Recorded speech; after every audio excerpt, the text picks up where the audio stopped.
Hi guys, and welcome to another episode of Kabir Considers. In this video, I'm going to react to 4 reasons why no one is joining the US military. Now, I was unaware that the US military was also going through this sort of situation because the UK military is seeing, fairly low enrollment rates. I've got a few personal theories, none of them substantiated.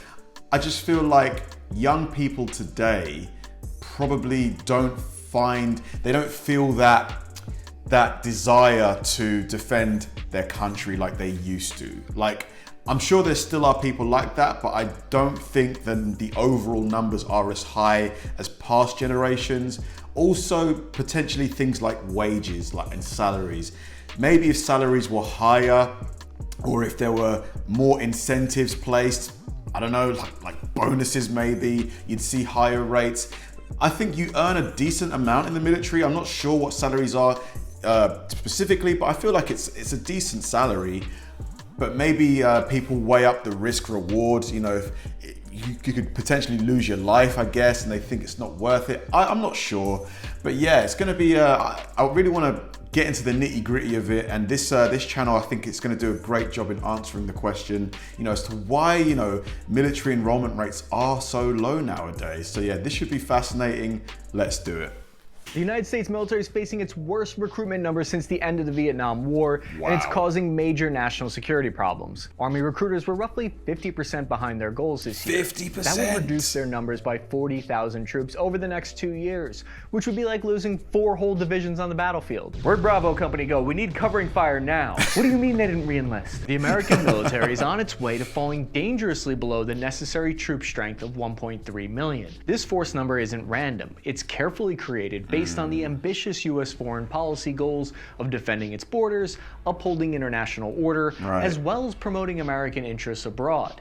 Our current strategy is based around us being a superpower in Europe, the Middle East, and Asia Pacific. We've sized our military to be able to fight more than one conflict at a time in those regions. The Air Force is 4,000 recruits behind their goal, and the Pentagon is an overall 15% behind.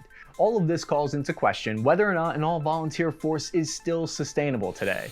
The strange thing is, the problem isn't unique just to the United States. Canada and the UK are also significantly missing their force strength numbers.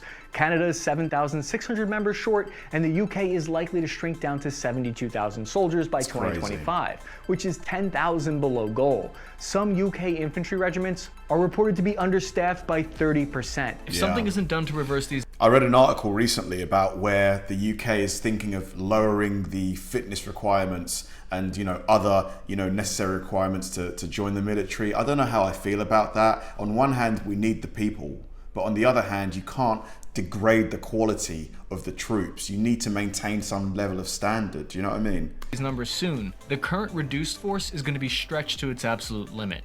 Other NATO allies like Turkey rely on mandatory service to fix this problem, with 32% of their ranks being conscripts, something that US politicians and military leaders strongly oppose. Let's take a look at 4 key explanations for why nobody wants to join the military, including financial problems, declining trust in the military, woke culture, and unqualified citizens. Reason number 1, a tight labor market could help explain why no one is joining. The US unemployment rate is at 3.5%, there's a lot of jobs around the out lowest there. it's been in the better part of a decade, meaning recruiters have a smaller pool of recruits to draw from if everyone already has better paying, easier civilian jobs readily available. For instance, an E1 private in the Army earns $22,000. An average high school graduate earns $40,000 per year. But this doesn't really fully explain the decline in recruitment because, contrary to popular belief, when comparably measured, the US entry-level military pay is about 8% higher than US entry-level civilian pay. This is because the military covers healthcare, housing, and oftentimes benefits. Uniform paid for, electric bill paid for, water bill paid for, living quarters paid for. Famous performer Mia Khalifa had some insight into the financial problems facing the military. Do you know what I'd love to know? The US budget for the military, I think it's nearing $1 trillion,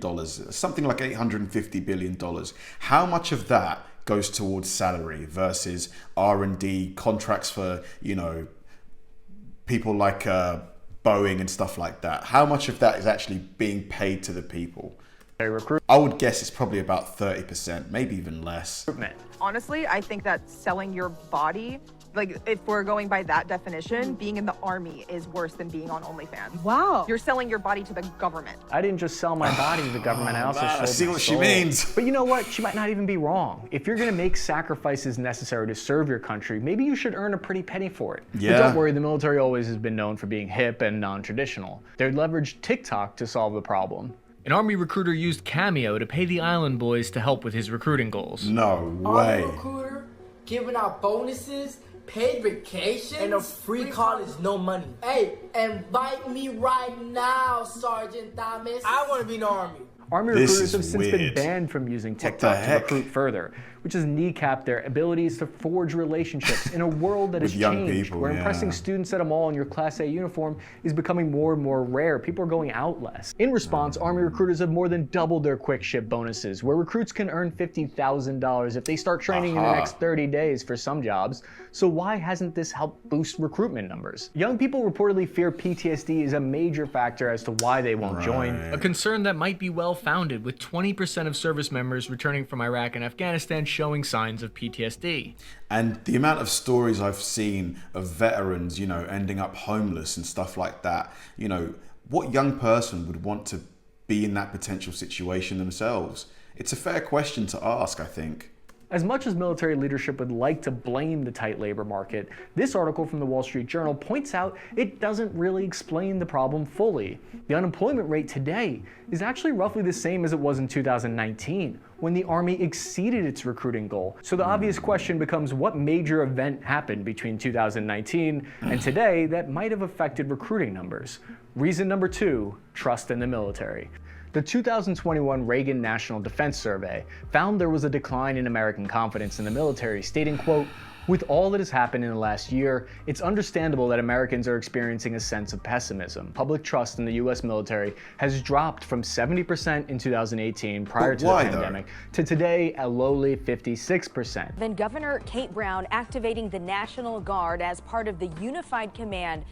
A riot declared earlier tonight during protests in downtown Portland. More than 62,000 U.S. National Guard were mobilized to help prevent rioting that happened across the country during 2020. I see. According to the National Guard Bureau, troops in 23 states were activated by governors to try to stamp down and quell the level of disorder. While I personally believe that this was a necessary measure, I could see where many young Americans could look at that today and lose trust in the armed forces. If I was a higher up in the US military and I wanted to solve this problem, I would contact, the likes of Call of Duty, any kind of military video game, and, heavily, campaign, do some kind of launch campaign with them. I think you'd see massive uptake. There's just so many, young lads that play these war games, Call of Duty. I'm trying to think of the other ones. There's a few other ones, but I think that would work, honestly. It sounds ridiculous, I know, but I'm convinced it would work. On the other hand, the military potentially earned a lot of people's respect for helping keep the peace. However, it's important to keep those numbers in context, because while trust has declined in the military, they still remain one of the most highly regarded among American institutions, with only 6% of people saying they have no trust in the armed forces at all. For comparison, Congress is sitting at a lowly 10%, and public education system at a 21%.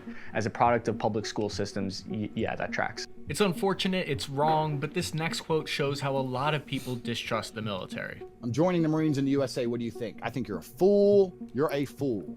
Stupid. You ain't protecting nothing but profits for companies that don't care about you. They'll force you to take injections, which you don't even want. And while I think a lot of what he says is performance and trolling, if that is truly what people think about patriotism and service in the US military today, then there must be some kind of way to fix this messaging problem. There must be some kind of advertising campaign that the military could run that wouldn't alienate half the country. 100%. As part of the Pentagon's reported $1.6 billion in recruitment spending each year, the Army released a new advertising campaign called The Calling in 2021. Let's put it this way, not everyone loved it. Critics said the recruitment campaigns were quote-unquote woke virtue signaling instead of an effective campaign to fill the ranks. Veterans believe that these commercials focused on... I mean, they're trying, if they've got to try stuff. Like, they've obviously tried stuff and it's not worked, so they're trying this. I don't blame them for trying to, use different strategies. Aspects of new recruits that make them different and individual and special, unique snowflakes, which specifically runs counter to the military's traditional culture of unity and selfless service. Everyone's the same. In I get reaction, that. the Army disabled comments on the video to ensure no one could express themselves on the video about expressing yourself. But this is part of a much broader problem in the entire NATO force. Potential reason number 3 for low recruitment, woke military culture? The Canadian government earmarked 200 million CAD to completely change their military's entire culture. Would this mean a shift of focus from winning wars to policing feelings and telling on fellow soldiers for minor speech infractions? The Canadian Minister of Defense, Anita Anand, claims the changes will address long-standing, deeply ingrained prejudice present in their forces. Canadian troop strength is currently 20% understaffed, meanwhile. On February 2nd, 2022, while Russia was preparing to invade Ukraine, the British Army was ordered by Chief of the General Staff, General Sir Mark Carlington-Smith, to stop training for a day to reflect on inclusivity. Whether the US, UK, or Canadian forces truly need to change their culture or not, the steps that are taken in order to achieve those changes are sometimes strange. Let me ask you guys a question. Would you rather have an army that is depleted, you've got nowhere near enough troops, nowhere near, versus a well-staffed, you've got good numbers, but they are quote-unquote woke? What would you prefer? Just give me a straight answer. What would you prefer? I know what I would prefer. What would you prefer? Advertising the United States was likely well-intentioned. It was meant to shatter negative perceptions of the Army about how it isn't accepting of certain groups of people. And to be fair, the US Army has only allowed certain orientations to openly serve for 10 years out of the past 225 years that the institution has existed. So on paper, creating an ad that explains that everyone is welcome in the Army doesn't sound like that bad of an idea. Whether or not the advertising succeeded in that regard is up for debate, but it did fail on its purpose of boosting recruiting numbers. Evidence that media has a huge impact on Hold on, did he just say it worked? Advertising succeeded in that regard is up for debate, but it did fail on its purpose of boosting recruiting numbers. Oh, it failed. Evidence that media has a huge see. impact on recruiting numbers comes straight from the Navy's 500% boosted numbers from Top Gun. Joining the military is about becoming a part of a uniform team. It's about putting what makes you unique and special aside in service of a common goal. It's like my old drill sergeant used to say, I dislike all of you equally. The problem with these commercials isn't that it's about woke theory. It's the fact that they fail to explain what the common values of the Western world are. It failed to outline the very real threats to our freedoms. If the enemies of the Western world had their way, the rights of marginalized groups would greatly suffer, and that is a fact that I think both sides can get behind. But none of this really matters if the next generation aren't qualified to join the services in the first place. Reason number 4, unqualified citizens. According to the Department of Defense, approximately 70 to 75% of young Americans today are not even qualified to serve right off the bat due to being either overweight or having minor criminal infractions that come up on their background checks. Only 23% of candidates remain who don't require a... I think inevitably you're going to see them lower the fitness standards required, because you're not going to get everybody in shape. It's just not going to happen, I think.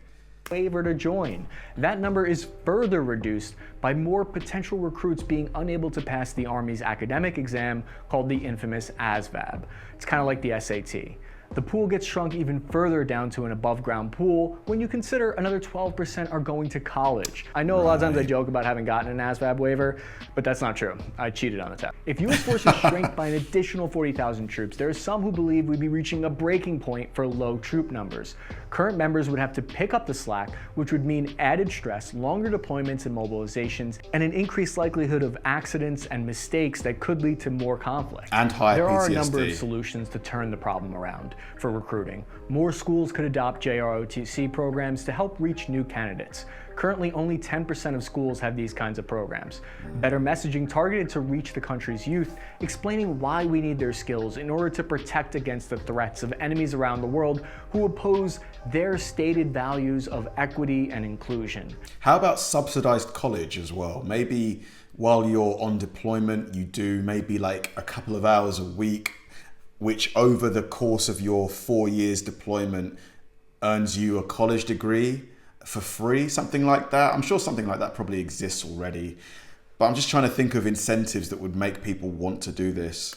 The military is faced with a difficult choice. They can lower standards and deal with That's what they'll unqualified do. recruits who are That's what more they'll likely do. to wash out within a few years, or they can increase the workload on the existing reduced force. Not sustainable. Lieutenant General Thomas Spears said, quote, 2022 is the year we question the sustainability of an all-volunteer force. I think the recruitment problem is the canary in the coal mine, warning of underlying problems in the Western countries that need to be addressed, and not only for national security purposes. Absolutely.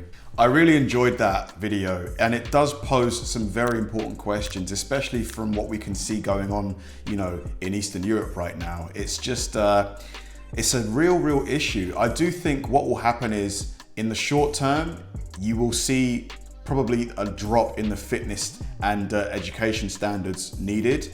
You'll probably see more automation. I know drones are being used more and more these days. I think, yeah, you will see a big drive towards automation, you know, vehicles that don't require a driver, like, you know, tanks that can just operate themselves. I don't know if this is ever going to be solved because populations are also declining, birth rates are declining. So, you know, over the short to medium term, over the next sort of 10, 20, 30 years, there's less people being born in the West. So it's like the pool is just going to shrink and shrink and shrink. It's like, I don't know how you're going to, I think eventually some kind of military draft is going to be required where, similar to other countries, I think South Korea, you do like it's a compulsory 1 or 2 year in the military. I think it's probably inevitable that will be brought in, especially if things don't cool down anytime soon, you know, regarding Ukraine and Russia. Thanks for watching, guys, and I'll see you in the next one.